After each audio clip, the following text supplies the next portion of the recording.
લોકસભામાં વિપક્ષના નેતા રાહુલ ગાંધીએ ભાજપ પર કરેલા પ્રહારોથી હિન્દુઓની લાગણી દુભાઈ હોવાના આક્ષેપ સાથે વડોદરાના યુવકોએ પોલીસ ભુવન ખાતે આવેદનપત્ર પાઠવી તેઓ વિરુદ્ધ કડક કાર્યવાહી કરવા માંગણી કરી હતી। લોકસભામાં વિપક્ષના નેતા રાહુલ ગાંધીએ ભાજપ પર તીખા તમતમતા પ્રહારો કર્યા હતા અને કહ્યું હતું કે શાસક પક્ષ ભાજપના નેતાઓ હિન્દુ નથી, કારણ કે તેઓ 24 કલાક હિંસા અને ધિક્કારમાં સંડોવાયેલા રહે છે। ત્યારે આ વાતથી હિન્દુઓમાં ભારે રોષ ફેલાયો છે। ત્યારે વડોદરામાં પણ કેટલાક યુવકોએ એકત્ર થઈ પોલીસ ભુવન ખાતે આવેદનપત્ર પાઠવી રજૂઆત કરી હતી। જયમીન વાઘેલાએ માહિતી આપતા જણાવ્યું હતું કે રાયબરેલી લોકસભાના સાંસદ અને વિપક્ષના નેતા રાહુલ ગાંધી દ્વારા દેશની લોકસભામાં એવું જણાવવામાં આવ્યું હતું કે હિન્દુઓ 24 કલાક હિંસા અસત્ય કરે છે।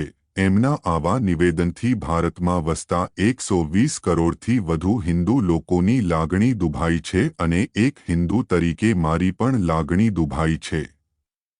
આ બદલ તેઓ સમસ્ત હિન્દુ સમાજની માફી માંગે અને ભારતીય ન્યાયતંત્ર તેઓ પર કડક કાર્યવાહી કરે તેવી માંગણી કરવામાં આવી હતી।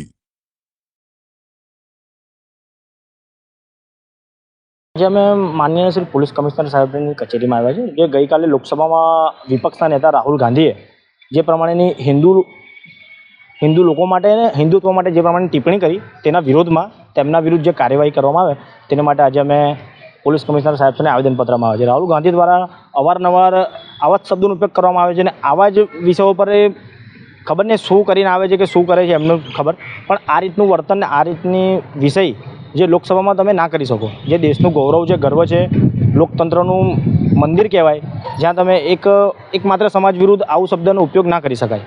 એટલે અમારે પોલીસ કમિશનર સાહેબશ્રીને અરજી છે કે 295 ક અને 153 ક પ્રમાણે કે ધાર્મિક લાગણી દુભાઈ તે વિરુદ્ધ જે કલમ લગાવવામાં આવે છે તે કલમ લગાવી તેના પર કાર્યવાહી કરવામાં આવે। જયમીન વાઘેલા।